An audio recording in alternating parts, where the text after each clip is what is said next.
Bonsoir Allah en personne.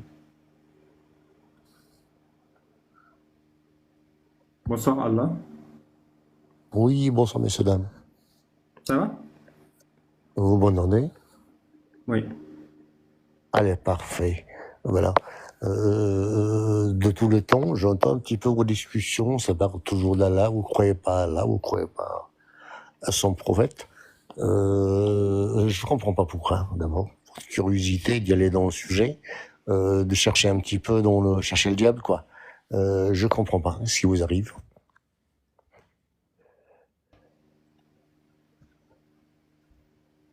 Vous m'entendez, j'espère? Oui, oui, mais je ne sais pas quoi te répondre. Voilà. Je comprends pas plutôt votre sujet, hein, le pourquoi d'abord. Hein. Vous partez dans Est-ce ce sujet-là. que, est-ce que tu es Ouais. musulman? Oui. Sunnite? Plus que ça, même. Tu peux faire la shahada, s'il te plaît? Comment shahada? La shahada. Non, je peux pas faire un faux témoignage, là, c'est pas possible, hein, parce qu'on me demandait de shahado, c'est-à-dire c'est de témoigner, c'est de voir, dire que j'ai vu, voilà, j'ai rien vu, hein, là, franchement. Tu peux me lire la Fatiha, s'il te plaît? Bon. Je voulais dire non, mais du moment que vous m'avez demandé en deuxième position, je peux. Alors, Fatiha. Alors, par où je vais commencer déjà? Par... Alors. Tu peux me donner l'adresse de ton fournisseur, s'il te plaît? Ricard. Merci Allah. Est-ce que tu as un dernier mot à dire? Un dernier mot, c'est que le premier apostat de la planète, c'est bien moi. Et je peux vous expliquer pourquoi. C'est toi le premier apostat de la planète? Je suis le premier apostat de la planète. Je t'écoute. Alors, vous savez que il y a un hadith qui dit que c'est-à-dire il faut les conseiller à 7 ans et les frapper à 10 ans. Ouais, Voilà. Moi, je suis né en Algérie, donc enfin après pratiquement j'ai passé toute ma vie en Algérie. Hein. Et donc à l'âge de 7 ans, qu'ils ont commencé déjà à m'attaquer avec ça. C'est-à-dire que à l'âge de 7 ans, que j'ai subi cette pression-là d'y aller faire la prière, dont je comprenais plus rien. C'est-à-dire j'ai vécu un petit peu les deux mondes. Le monde extérieur, j'ai joué avec les enfants comme tout le monde, et le monde intérieur d'un papa un petit peu qui tient pas tout à fait la route, quoi. Donc chaque soir, est-ce que t'as fait la prière ou pas? Donc des fois, par correction, j'essaie de dire oui, j'ai fait, mais par moment, il s'est rendu compte que je mens. Je dis pas la vérité. Et donc à chaque fois, il m'oblige chaque soir, allez, va faire ta prière devant moi. Donc j'avais 7-8 ans. Ça remonte à 77, 78 à peu près, hein. Et je prenais le tapis de la prière et je faisais le geste de Roko ou Sujoud, hein, voilà. Et entre-temps, je prononçais des choses comme Allah va voir ta mère, Allah va voir Al-Rasul, va voir... Voilà, donc c'est pour ça que je vous le dis, à l'âge de 7 ans déjà, j'étais plus qu'apostat, quoi. J'ai dépassé un peu tout ce qu'on peut imaginer en termes de religion qui s'est imposée Mais sur moi comme une pression. comment tu savais déjà à 7 ans que tu te faisais On ne arnaquer peut par ton pas, père? à cet âge, on ne peut pas le savoir. Impossible. Un enfant de 7-8 ans, il ne peut pas se rendre compte d'un Donc, texte qu'il n'a pas lu déjà. en fait, tu te rebellais contre l'autorité de ton père. C'est pas que tu n'étais pas conscient que c'était Voilà, c'était apostat.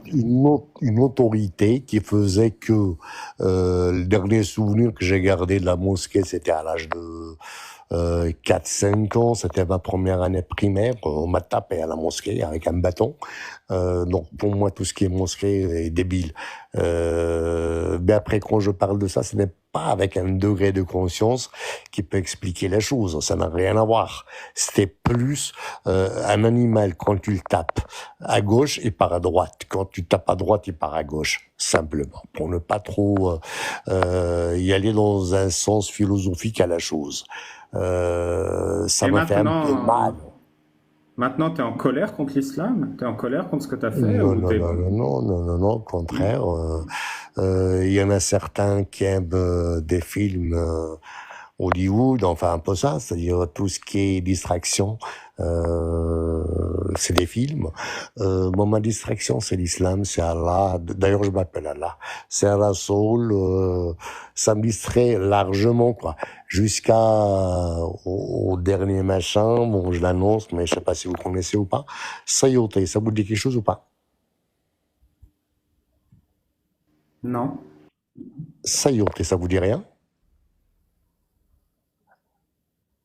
Un imam d'une envergure, un poids lourd, quoi. Après le Bukhari Muslim, c'est Sayote.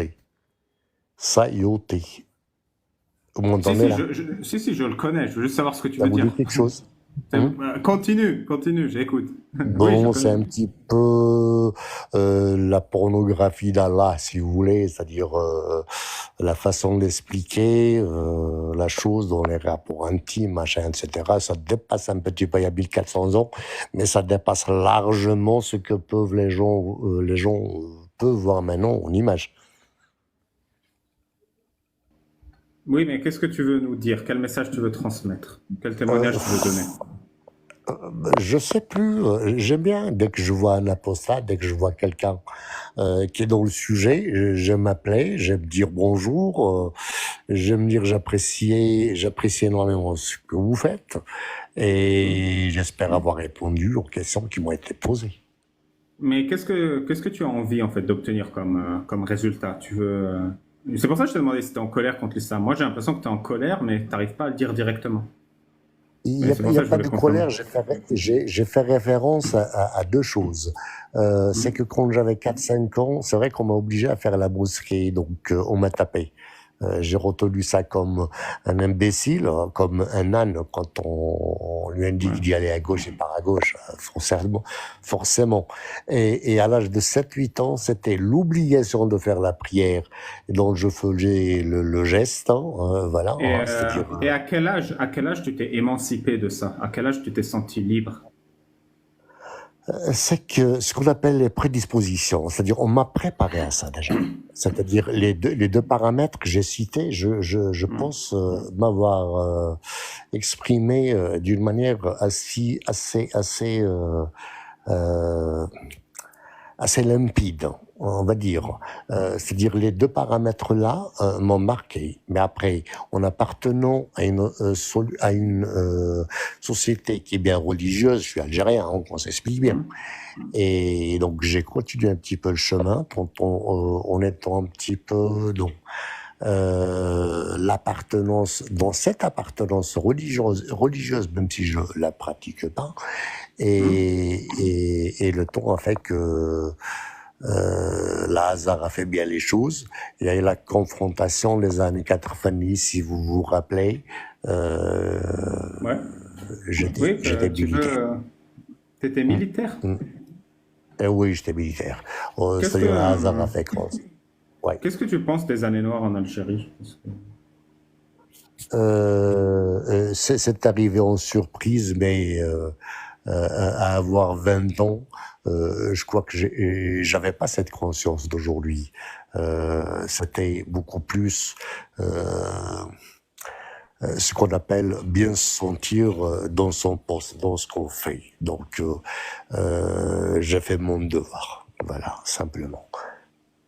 Oui, mais ma Mais question, comme il par n'y avait exemple, rien avant, je peux poser une question plus précise. L'islam en allez-y. application, est-ce qu'on est Oui, d'accord que l'islam dans son application, ça a fait l'horreur en Algérie avec les années noires? On est d'accord ou oui, pas? exactement. Et Et du coup, il n'y a pas une personne qui a vu l'horreur avant moi. Ça n'existe pas. est-ce que tu souhaites témoigner de ce que tu as vu ou tu préfères le garder pour toi? Je peux donner des références si les gens se rappellent bien. Vous lisez la presse, vous allez voir à peu près de quoi ça parle. Et je vais parler de Guemar, la première caserne qui a été dévalisée à la frontière tunisienne. Oui, ça m'intéresse, s'il te plaît, si tu veux en Bon, parler. ça Parce que vous dit quelque tu as chose, ça? vu, tu Oui. as vécu. On était le premier bataillon qui a été remonté du sud pour faire face au premier attentat. Donc les gens ignoraient la chose à la capitale même, à part des marches. À la capitale, il y avait que des marches. Voilà. Oui, je t'écoute. Donc Tu peux le nous parler premier de qui ce... ont fait face à la chose, c'était nous. On est venu en même temps que la guerre d'Irak. En ce temps-là, si vous vous rappelez, c'était la première attaque pour quand ils avaient attaqué l'Irak en ce temps-là.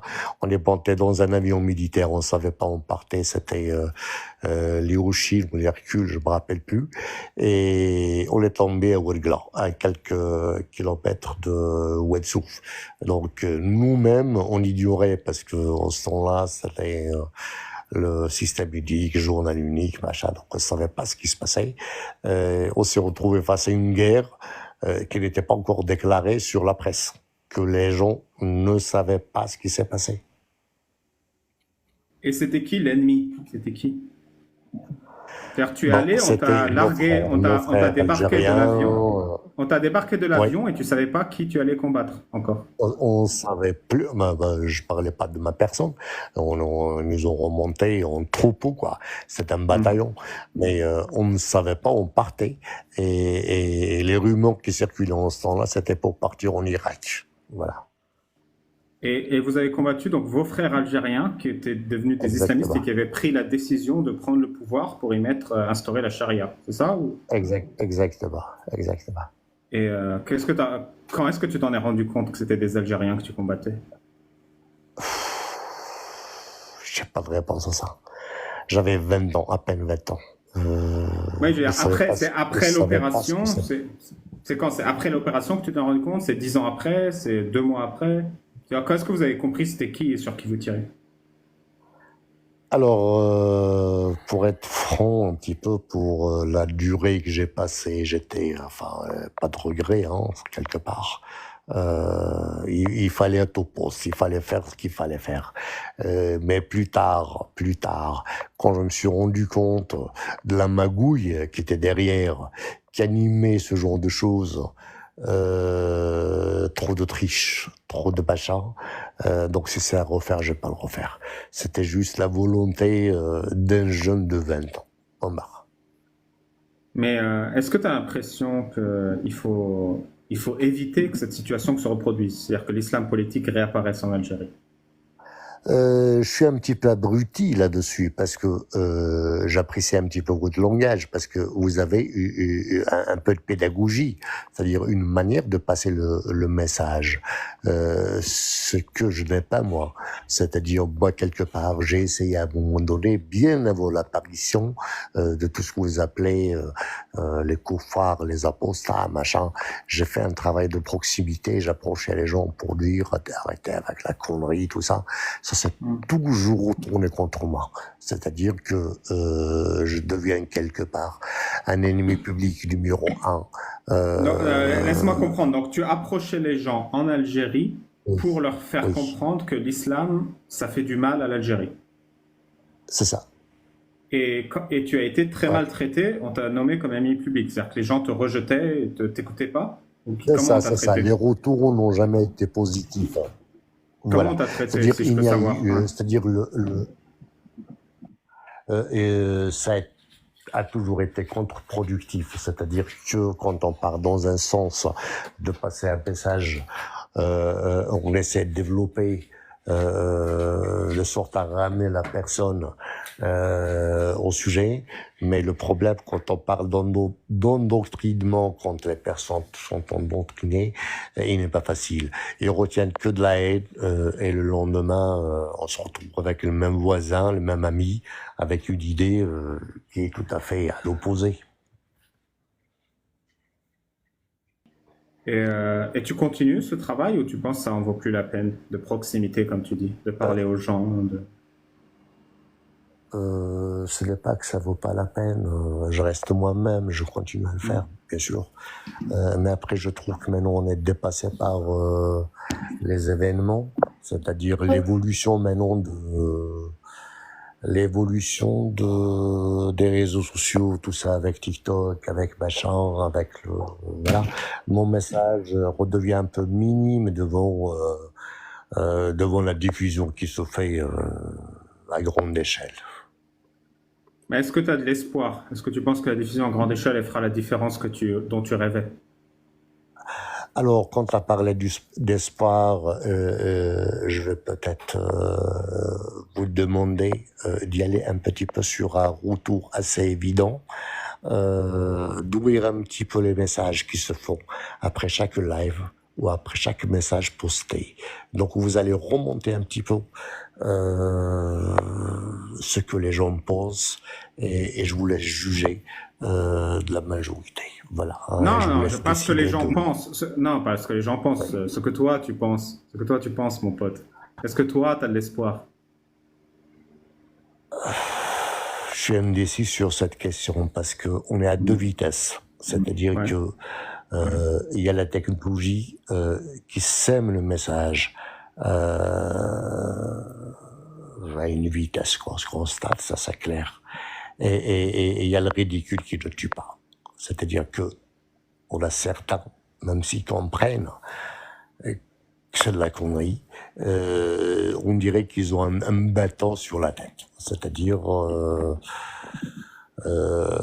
ils font tout pour ne pas comprendre. Quelque part, ils disent qu'il n'y a pas plus aveugle, plutôt que plus sourd ou plus aveugle que quelqu'un qui ne veut pas entendre quelque part. C'est-à-dire quand quelqu'un est aveugle, ne veut pas prendre le message, on a beau essayer de taper, on a beau essayer de convaincre, le résultat demeure le même, ou peut-être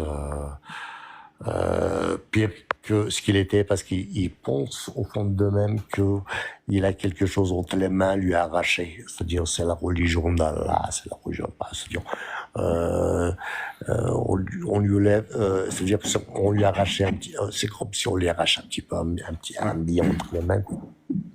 Je vais. Tu peux ne pas répondre à la question si tu peux pas me répondre. Aujourd'hui, j'ai compris que les islamistes des années noires, on leur a donné de l'argent, on leur a donné des appartements, on leur a acheté la paix, ils vivent mieux que les Algériens. C'est vrai? Est-ce que c'est injuste? Est-ce que tu penses que c'est un bien mal acquis?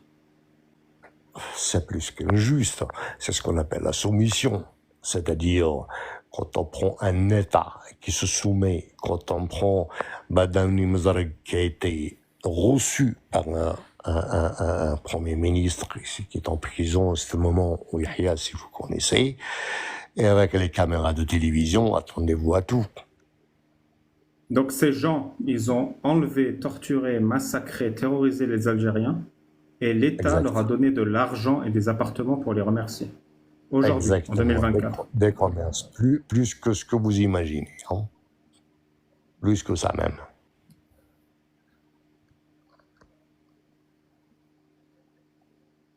Est-ce que tu aurais des témoignages spécifiques de choses que tu as vues pendant les années noires que tu aimerais partager? Des témoignages controversés quelque part parce que... Non, ce que toi tu as vu de tes yeux. À mon niveau, à mon stade, j'ai pu récolter que déception. Que déception, je dirais. Mais quant à la boîte noire de ce qui s'est passé dans le système, je dirais que je suis très mal placé pour témoigner là-dessus. Je suis pas là à me faire une pub. Non, je voulais te demander, est-ce que... mal dans ce sens. Hein. Non, c'est pas ce que je voulais demander. Ce que je voulais demander, il y a mieux placé que moi, je veux dire. Non, tu étais militaire quand même. Est-ce que tu as vu ce que les islamistes ont fait aux gens, les injustices qu'ils ont faites, donc que tu voudrais partager ou pas? Si tu veux pas les partager... Non, je partage à la limite de ce qui s'est passé dans mon cercle. Mais après, la réalité n'est pas là, parce qu'on t'a cherché... Par exemple, moi on m'a dit que les femmes avaient peur de sortir dans la rue sans leur voile parce qu'il y avait un risque qu'on les pragmatise. C'était vrai dans ta famille, ça? Elles avaient peur? Plus que ça, c'était les boîtes d'acide qui se vendaient en ce temps-là. Je me rappelle pas du prix, mais c'était dérisoire, moins d'un euro. Ils jetaient des bouteilles d'acide sur les femmes dans les quartiers populaires que j'ai connus, comme Bellecour, comme Bablouad, comme... parce qu'elles n'étaient pas voilées. Parce qu'elles n'étaient pas voilées. Ils n'étaient pas voilés. Ils leur jetaient de l'acide sur la gueule.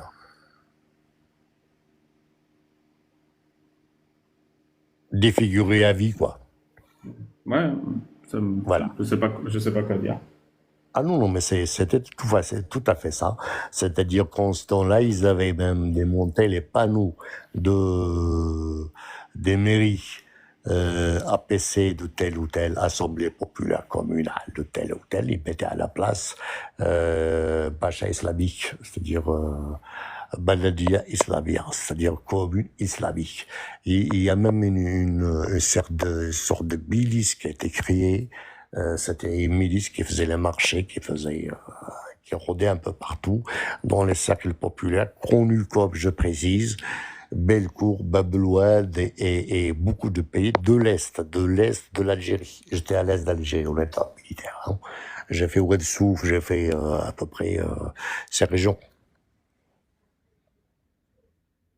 Est-ce que tu as l'impression qu'il y a eu des victimes qui ont reçu justice? Non. Donc aucune Non. victime des islamistes, tu as l'impression qu'on lui a rendu justice, qu'on a Plutôt réparé les torts. l'inverse. Ouais. Plutôt l'inverse, c'est bien engraisser le bourreau, quoi. Voilà. Mais quant aux victimes, je suis désolé, c'est tirer la chasse, quoi. Ouais. Merci Voilà. pour ton témoignage. Moi, je suis en colère. C'est un plaisir. Pardon. Est-ce que tu aurais un message à transmettre, une idée, une phrase forte, tu vois? Par où passer? Parce que des fois, la douleur ne dure qu'un temps. Plus on l'entretient, on se perd. Donc, à me demander maintenant quoi comme message, c'est pas évident. Merci, tonton. C'est pas évident. Voilà. Au plaisir et à la prochaine. Merci beaucoup pour ton témoignage. Et bonne continuation, merci. Et arrête de forcer sur le Ricard, hein. Ne vous inquiétez pas, la bouteille est vide. C'est bon alors. Oh, ça peut pas être pire. Au plaisir, ça va être la prochaine alors. Avant que tu partes, c'est quoi ton prénom? C'est quoi ton prénom, pour savoir? Ça va être un peu compliqué. J'ai dit Allah et puis ça va rester là. Parce que tu sais, quand je vais raconter aux gens, je vais dire, il y a un mec chez moi, il est passé, il s'appelait Allah, tu vois. Mais pas ton vrai Allah, prénom, ouais, alors. ouais. Le prénom, Ah comment oui, je te rappelle. c'est moi, Allah en personne, voilà. Donc Abdallah, tu tu pourrais dire Abdallah. C'est Abdallah qui est venu témoigner, par exemple? Ah non, non, surtout pas ça, surtout pas ça. Non, donc, pas ça. Non. Donc Adou Allah, Adou Allah, ça me convient parfaitement. Donc c'est le témoignage de Adou Allah, ça marche. Voilà, merci beaucoup. Merci, ciao Adou Allah. Allez, au plaisir, bonne soirée. Bonne soirée. Oui, Adou Allah, ça veut dire ennemi d'Allah, pour ceux qui parlent pas arabe. Bonsoir. Exactement. Allez, ciao. Bonne soirée, merci. Au revoir. Bonsoir Clément, ça va? Ça va super, je suis en plein boulot et j'entends ce témoignage un peu stupéfiant. T'as vu? C'est pas... Ouais, c'est... Donc, Cyrano, je te fais défendre pour avoir de la place, s'il te plaît. Bonne soirée. Tu as dit quoi?